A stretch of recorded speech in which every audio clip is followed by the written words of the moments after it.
Assalamualaikum warahmatullahi wabarakatuh. Jumpa lagi dengan saya, Dr. Yanto. Pagi ini kita bicarakan penularan hepatitis misterius yang sedang terjadi.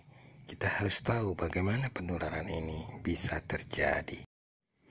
Dari berbagai temuan dari beberapa penderita diketemukan adanya adenovirus varian 41, sehingga para peneliti mengira bahwa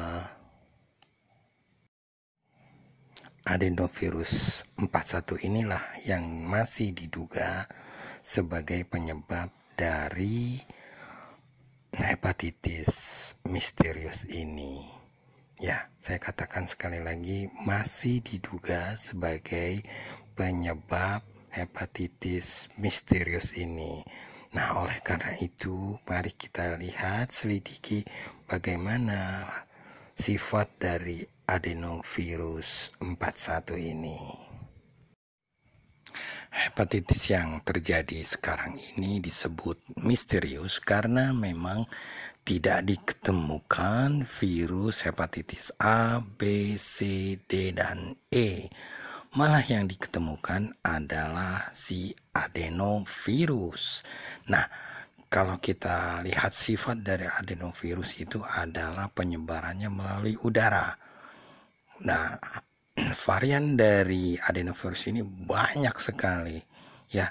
Nah, yang diketemukan pada hepatitis misterius ini adalah jenis dari adenovirus varian 41 yang memang ternyata dapat masuk ke dalam pencernaan kita, kemudian ke hati, dan terjadilah peradangan pada hati kita.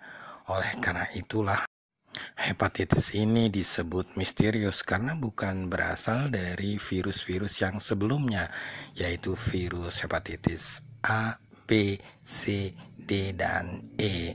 Nah, ini diketemukan adanya adenovirus 41. Sesuai dengan perangainya, adenovirus 41 ini ya mirip-mirip COVID juga. Jadi bisa melalui airborne, benda-benda, kemudian makanan, dan air salah satunya. Nah, penularan biasanya terjadi dari penderita yang batuk misalnya, sehingga virus-virus dapat menyebar melalui udara, kemudian terhirup oleh orang-orang di sekitarnya yang berdekatan, dan terjadilah virus masuk ke dalam tubuh orang tersebut. Dan karena virus adenovirus ini, apalagi yang dengan varian 41 ini, dapat juga menyerang pada pencernaan dan menuju hati, sehingga terjadilah peradangan. Kemudian virus-virus yang menyebar di udara dapat menempel pada benda atau makanan-makanan di sekitarnya, dan kemudian misalnya makanan tersebut dimakan oleh orang-orang sekitarnya, sehingga terjadilah penularan melalui makanan. Juga demikian caranya melalui air. Dan satu lagi, dari penderita, dari kotoran manusia, fekal, kemudian tersentuhan oleh tangan penderita menyentuh lagi barang-barang, alat-alat makan, atau bahkan makanan sekalipun yang kemudian dikonsumsi oleh orang lain. Ya, situlah jadi rangkaian penyebaran-penyebaran yang biasa terjadi. Demikianlah rangkaian penularan yang terjadi yang kita ketahui selama ini. Oleh karena itu, kita akan berusaha mencegah jangan sampai rangkaian ini terjadi. Jadi nomor satu, untuk menghalangi penyebaran melalui airborne, kita tetap harus memakai masker. Kemudian yang melalui kontak benda-benda yang tersentuhan, kita harus sering-sering cuci tangan, ya. Kemudian berusaha menghindari lagi dari kotoran-kotoran penderita. Jangan memakai alat-alat makan yang sama.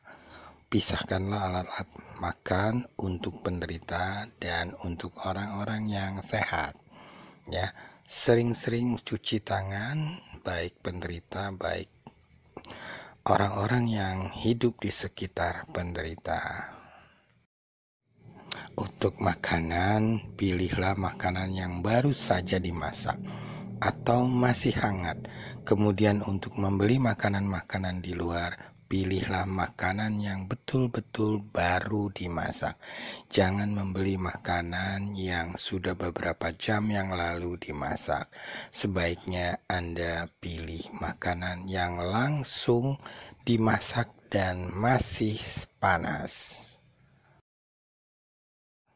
Demikianlah cara-cara pencegahan dari penularan hepatitis misterius ini.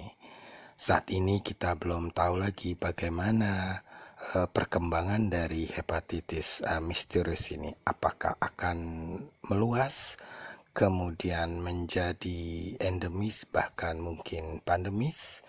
Marilah kita ikuti bersama perkembangan dari penyakit ini.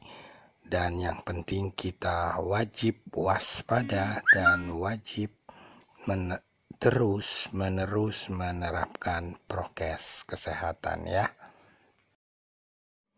Baik, sampai jumpa lagi di video saya berikutnya.